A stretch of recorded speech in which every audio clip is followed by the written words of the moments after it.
Good morning, guys. Today we're going to look at section 9.5, which covers matrices and matrix operations. First, we want to just kind of introduce the way a matrix is laid out.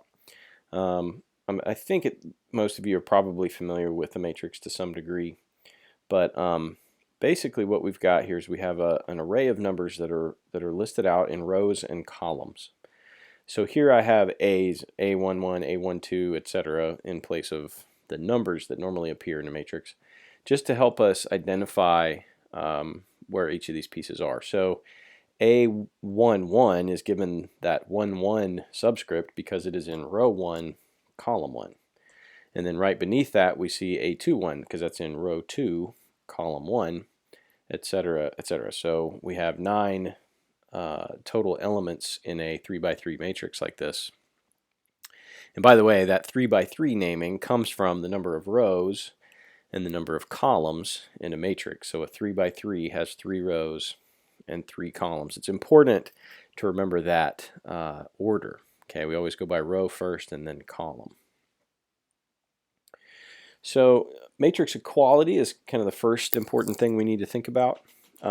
Two matrices are considered to be equal if every single entry in the matrix is equal. And of course, in order for that to be true, they have to have the same number of rows and the same number of columns. And then we look and make sure that each of the entries are the same. So here we see two matrices that are equal because they're both 3x3 matrices, and in each position occurs the same number. First thing we're going to do with matrices is add them. So I am not going to go to the document camera for addition and scalar multiplication because I think these examples are pretty easy. You shouldn't, I don't think, have any trouble following along just here on the screen. So the matrix A would be the first matrix, 11, 3, 5, negative 9. Matrix B is 1, negative 2, negative 5, 0. And if we are to add these matrices together, we just add their corresponding entries. So 11 will be added to 1. 3 will be added to negative 2, 5 will be added to negative 5, and negative 9 will be added to 0. And that gives us a result of 12, 1, 0, negative 9. So I think, like I said, I think that example is pretty straightforward. Addition and subtraction of matrices is pretty simple. Even if I start throwing even if I start throwing fractions or decimals in there, I still think you're going to be just fine. So a note about some properties for matrix addition. Matrix addition is commutative, so the order in which you add matrices doesn't matter. You can, A plus B is the same as B plus A. Matrix addition is associative, which means you can, like if you have A, B, and C and you're adding them all together, you can group A plus B and then add C, or you can group B plus C and then add A. They are associative. You can move the parentheses around. That's basically what that means.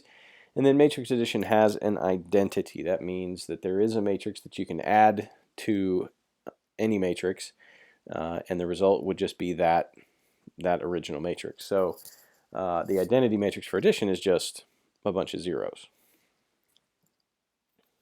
Oh, these are the, I forgot that these were on here. These are the properties listed out. So commutative for number 1, associative number 2, and then the identity matrix for addition is actually the 0 matrix. Scalar multiplication is the second operation that we're going to do. And again, I'm not going to go to the document camera for this example. But basically what we're doing is we're just distributing this constant. Okay, and for some reason, like I mentioned when we talked about vectors, with vectors and matrices, if we're talking about a constant, we change its name. We call it a scalar. So scalar multiplication just means multiplying a matrix by a constant. So in this example here, we see that we're multiplying 5, and we're just going to distribute that 5 to every element in the matrix. So 5 times 1 would give us 5, 5 times negative 1 is negative 5, and etc., etc. You can see that each entry in this new matrix is just 5 times the entry in the original matrix. Matrix multiplication is where things start to get a little more interesting. I am going to work out this example on the document camera in just a moment, but before I do, just let me kind of run through the basic idea. We cannot always multiply matrices together just because they are the same size.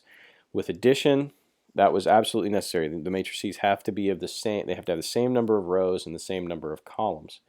But the rule changes a little bit, well, it changes significantly when we're multiplying matrices. And the rule is the number of columns in the first matrix has to be the same as the number of rows in the second matrix. So notice there are 3 columns in the first matrix here, and there are 3 rows in the second matrix. So the 3 and the 3 match up, and that's what allows us to do the multiplication. So we'll switch over to the document camera and see how this process actually works for matrix multiplication, and then we'll move forward from there, talking a little bit about why we're discussing matrices now in the middle of our system of equations chapter. So let's switch over to the document camera. All right, so let's walk through how we multiply matrices. I mentioned in the video a second ago that we have to make sure that first of all, that we can multiply matrices together, and the rule is definitely different than it is for addition. Okay, these 2 matrices are not the same size, so we would not be able to add these together. Okay, this one's 2 rows, 3 columns. This one is 3 rows, 2 columns.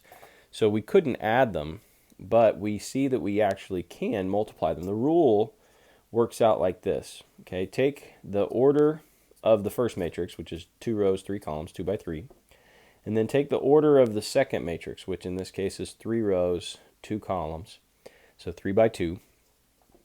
If the numbers in the middle are the same, which they are, then that means that we can multiply these matrices together. And the resulting matrix will be the size of the outer 2 numbers. So our resulting matrix will be a 2 by 2 matrix. Okay, so now let's talk about how to actually get that result. So what we're going to do, I'm going to make these a little bigger than I normally would a 2 by 2 matrix. What I'm going to do is I'm going to take each entry from the rows of the first matrix, and I'm going to multiply those to the entries in the columns of the second matrix. So to find the first row, first column entry in my solution, I need to multiply the first row by the first column. So this would be 1 times 8 is 8. Negative 1 times 2 is minus 2.